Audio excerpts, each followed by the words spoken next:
What if your greatest weakness is not your emotions, but your relationship with them? Imagine a life where fear, anger, and anxiety no longer control you, where every challenge is met with a calm, unshakable presence. This is the promise of Stoic strength, a philosophy forged in ancient wisdom, yet more relevant today than ever. We live in a world that prizes emotional expression, often to our detriment. We are told to feel everything deeply, to wear our hearts on our sleeves, but what if this very openness is what leaves us vulnerable, broken by the whims of fortune and the actions of others?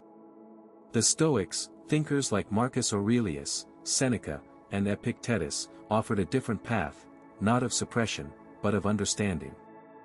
They taught that emotional invulnerability isn't about becoming numb or cold, it's about cultivating a mind so clear, so resilient, that nothing external can shake your inner peace.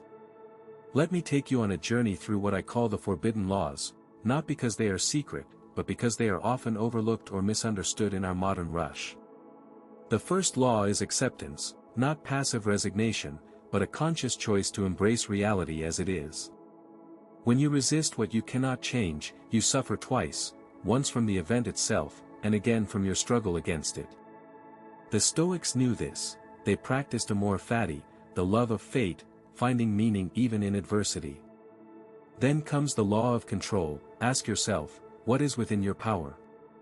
Your thoughts, your actions, your responses, everything else is beyond you, and worrying about it is a waste of precious energy. This is the dichotomy of control, a cornerstone of Stoic thought. It liberates you from the tyranny of external events. Next, negative visualization. It sounds counterintuitive, but by imagining the worst, you prepare your mind for anything. You realize that even in loss, you can endure, that your happiness isn't tied to possessions or circumstances. It's a practice of gratitude, of seeing the fragility of life and cherishing each moment. Perception is another key. The Stoics said, it's not things that disturb us, but our judgments about them. Your mind shapes reality. By reframing challenges as opportunities, you transform obstacles into stepping stones. This isn't naive optimism, it's a disciplined choice to see the world through a lens of growth. Then, the law of virtue. Living in accordance with nature means aligning your actions with reason, justice, courage, and temperance. When you base your worth on internal character, not external success, you become unassailable. No one can take away your integrity. Adversity becomes a teacher. The Stoics welcomed hardship as a gym for the soul, each trial strengthening your resilience. They practiced mindfulness, staying present in the now, free from regrets of the past or anxieties of the future. Equanimity is the final seal, maintaining balance in all situations, joy and sorrow alike.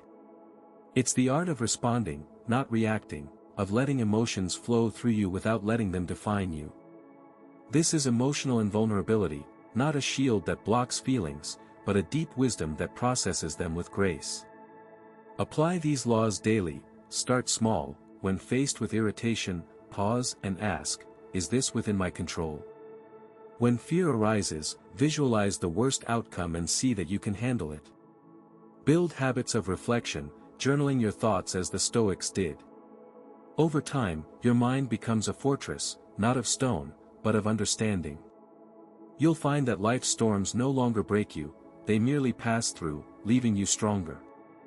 This is the Stoic path, a journey inward to discover that true strength lies not in avoiding emotion, but in mastering it, and in that mastery, you find a freedom that nothing can take away.